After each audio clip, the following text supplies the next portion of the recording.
C'est fait. Pékin entre en ébullition. L'Union européenne vient de dépasser un seuil critique et la tempête diplomatique éclate avec une intensité rare. Depuis la dernière décision prise à Bruxelles, la fureur monte côté chinois, presque palpable dans l'air. Les échanges internationaux se tendent jusqu'à devenir un silence glacé en Europe, pendant qu'en Chine, la riposte s'organise méthodiquement. Ce qui n'était qu'un avertissement il y a peu s'impose désormais comme une réalité brutale. La réaction chinoise est tombée. Et cette fois, pas de simples paroles ni de menaces creuses, mais une revanche sur le terrain économique. Restez bien jusqu'au bout, car la suite promet d'être détonnante. Elle a eu lieu, a franchi la ligne rouge, et la Chine réagit avec une froideur glaçante. Toute provocation a son prix. Tout a commencé par une humiliation qui a secoué le monde. Ursula von der Leyen est arrivée à Pékin. Mais au lieu d'un tapis rouge, elle n'a eu droit qu'à un minibus moqueur et banal. Pas de protocole, pas d'hymne, pas de respect. Pendant que les dirigeants économiques américains étaient reçus en limousine et courtisés, Ursula était reléguée au second plan, tolérée mais insignifiante. Xi Jinping montre du respect envers de vrais hommes d'État comme Trump, des leaders qui comprennent la diplomatie, pas ceux qui prêchent l'idéologie. Dans le langage de la diplomatie, c'était un coup de tonnerre. L'Europe a cessé de donner des leçons au monde, mais cela ne s'est pas arrêté à cette humiliation. La riposte est arrivée discrètement, mais avec précision. Un coup au cœur de l'économie européenne. Du jour au lendemain, la Chine a fermé le robinet. Gallium, germanium, terres rares, métaux sans lesquels l'Europe ne fonctionne pas. Batteries, aimants, puces, technologie de missiles. Tout en dépend. Et soudain, l'arrêt total. De la Bretagne à la Bavière, c'est la stupeur. Les usines signalent des ruptures. C'est fait. Pékin entre en ébullition. L'Union européenne vient de dépasser un seuil critique et la tempête diplomatique éclate avec une intensité rare. Depuis la dernière décision prise à Bruxelles, la fureur monte côté chinois, presque palpable dans l'air. Les échanges internationaux se tendent jusqu'à devenir un silence glacé en Europe, pendant qu'en Chine, la riposte s'organise méthodiquement. Ce qui n'était qu'un avertissement il y a peu s'impose désormais comme une réalité brutale. La réaction chinoise est tombée. Et cette fois, pas de simples paroles ni de menaces creuses, mais une revanche sur le terrain économique. Restez bien jusqu'au bout, car la suite promet d'être détonnante. Elle a eu lieu, a franchi la ligne rouge, et la Chine réagit avec une froideur glaçante. Toute provocation a son prix. Tout a commencé par une humiliation qui a secoué le monde. Ursula von der Leyen est arrivée à Pékin, mais au lieu d'un tapis rouge, elle n'a eu droit qu'à un minibus moqueur et banal. Pas de protocole, pas d'hymne, pas de respect. Pendant que les dirigeants économiques américains étaient reçus en limousine et courtisés, Ursula était reléguée au second plan, tolérée mais insignifiante. Xi Jinping montre du respect envers de vrais hommes d'État comme Trump, des leaders qui comprennent la diplomatie, pas ceux qui prêchent l'idéologie. Dans le langage de la diplomatie, c'était un coup de tonnerre. L'Europe a cessé de donner des leçons au monde, mais cela ne s'est pas arrêté à cette humiliation. La riposte est arrivée discrètement, mais avec précision. Un coup au cœur de l'économie européenne. Du jour au lendemain, la Chine a fermé le robinet. Gallium, germanium, terres rares, métaux sans lesquels l'Europe ne fonctionne pas.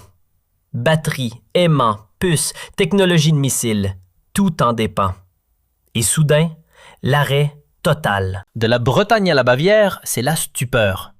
Les usines signalent des ruptures d'approvisionnement. Les exportations vacillent, les fournisseurs sont désespérés.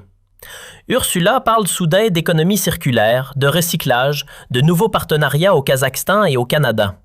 Mais tout le monde sait que c'est du wishful thinking.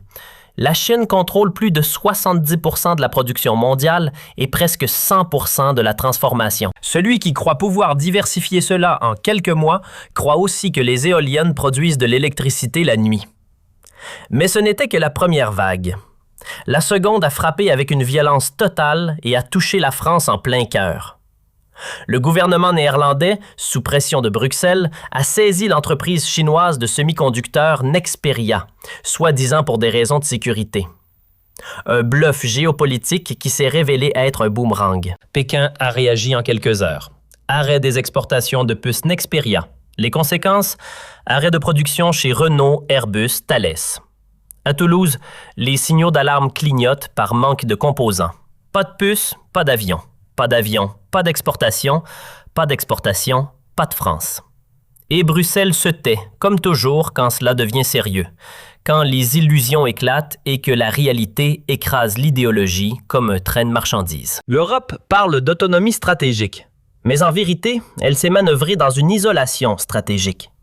La Russie coupée, la Chine froissée, l'Amérique qui rit. Pendant que l'Europe donne des leçons à ses partenaires, elle perd ses artères vitales. Les citoyens paient l'addition avec du chômage, de l'inflation, de la stagnation. Ce n'est plus un jeu politique, c'est une guerre économique. Et Bruxelles n'a plus de munitions depuis longtemps. L'UE rêve de politique des valeurs, mais le reste du monde calcule en intérêt. Le message de la Chine était clair comme de l'eau de roche. Si vous nous défiez économiquement, vous recevrez la pleine bordée en retour. Et cette bordée ne touche pas n'importe quel marché. Elle touche les familles, les travailleurs, les entreprises. Dans le sud de la France, les chaînes de montage s'arrêtent, les fournisseurs licencient des employés. Les PME luttent pour survivre. Pas de micropuces, pas d'avenir. Ursula von der Leyen parle de résilience et de relance européenne, mais plus personne n'écoute, ni à Moscou, ni à Pékin, ni à Washington.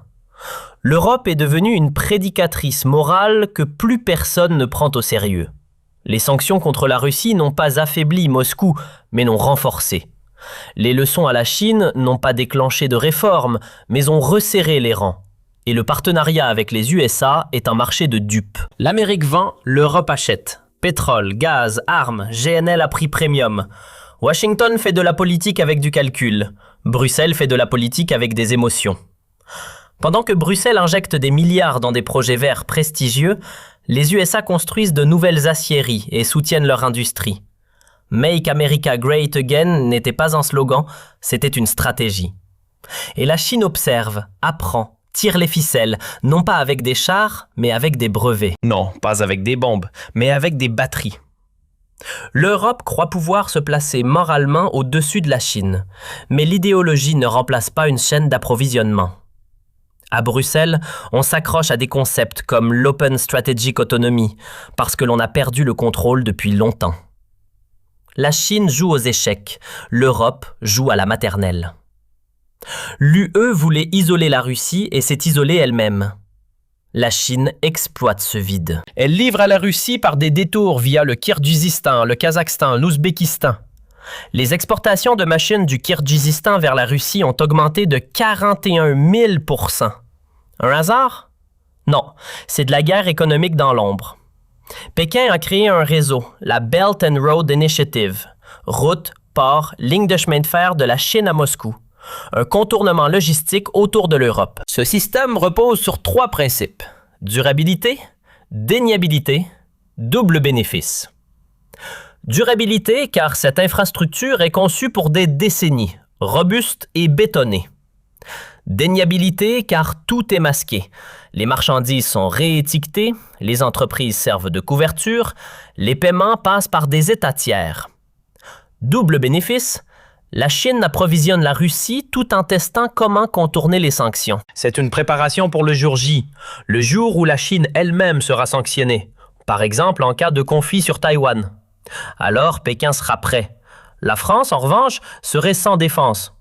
Si la Chine coupe demain les chaînes d'approvisionnement, notre industrie s'arrête. Pas de matières premières, pas de puces, pas de batteries. C'est la vraie menace de la Chine.